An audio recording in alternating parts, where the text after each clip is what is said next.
کہ شمال شریف کے آفس سے پتا چلا ہے کہ جناب اس نے عمران خان اور اعظم خان کا کانورسیشن اس نے ٹیپ آج ریلیز کر دی ہے.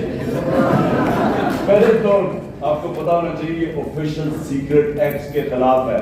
میں سوچ رہا ہوں کہ اس کے اوپر اس چیز پہ اس کو عدالت میں لے کے جاؤں, یا وہ 16 ارب کے کیسز جو اس نے 4 آدمی مر چکے ہیں نا, جب مقصود چپراسی بھی مر چکا ہے, 3 اور جو گواہ ہیں وہ بھی مار دیے ہیں, ایک وہ جو ڈاکٹر رضوان ہے وہ بھی بیچارہ انویسٹیگیٹ وہ بھی.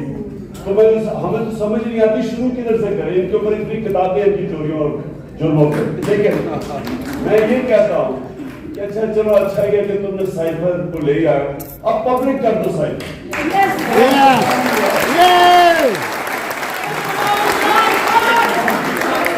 آپ کے سامنے لے آؤ کہ ایک امریکی under secretary of state Donald do ایک پاکستان کے ایمبیسڈر کو کیا زبان استعمال کر رہا ہے, کس تکبر سے کہہ رہا ہے کہ اگر تم نے اپنے پرائم منسٹر کو عدم اعتماد کی اس میں نہ تم نے اس کو ہٹایا تو پاکستان کے اوپر بڑے کانسیکوینسز ہوں گے, اور اگر تم نے ہٹا کے اس کو چیری بلاسم کو لیا تو معاف کر دیا جائے گا پاکستان میں.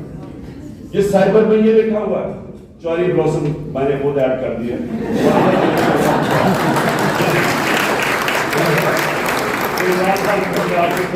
یہ پہلے سے اچھے سلوا کے بڑی دیر کی انتظار کر رہا تھا.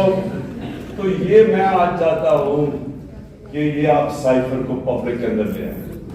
جو ڈونلڈ ڈو نے باتیں کی تھی ہمارے اسد مجید کے ساتھ, ہمارے ایمبیسڈر کے ساتھ, وہ ساری قوم کو اب پتہ چلنا چاہیے کہ وہ کس طرح پاکستان کو دیکھتے تھے, کہ ہمیں کس طرح وہ دیکھ رہے ہیں جیسے کہ ہم ان کے کوئی غلام ہیں. میں نے فیصلہ کیا کہ میں نے کبھی چوروں کو قبول نہیں کرنا. کیا یہ نااہلی کے اوپر اچھا ایک اور وہ جتنا گھٹیا چیف الیکشن کمشنر ہے اس سے زیادہ میرے گھٹیا آدمی نہیں دیکھا. آپ یہ سوچیں کہ یہ حکم دے رہا ہے, کس سے حکم دے رہا ہے؟ بھگوڑا, جھوٹا, کرپٹ اور ملائک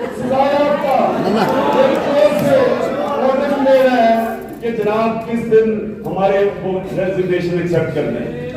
جو میں کہتا تھا یہ ثابت ہو گیا کہ یہ ان کا نوکر ہے, یہ شریف خاندان, اور یہ ساری جو اس نے ڈرامے کیے ہیں مجھے ظاہر کرانے کے لیے, وہ لندن میں بیٹھا ہوا مفروض اس کے کہنے پہ کر رہا ہے. اس کے اوپر خیر اس کے اوپر تو ہم نے آگے بھی چلنا ہے, کیونکہ اس پہ اتنی تو شرط نہیں کہ خود ہی استعفیٰ دے دے اس لیٹسٹ آڈیو لیکس کے بعد.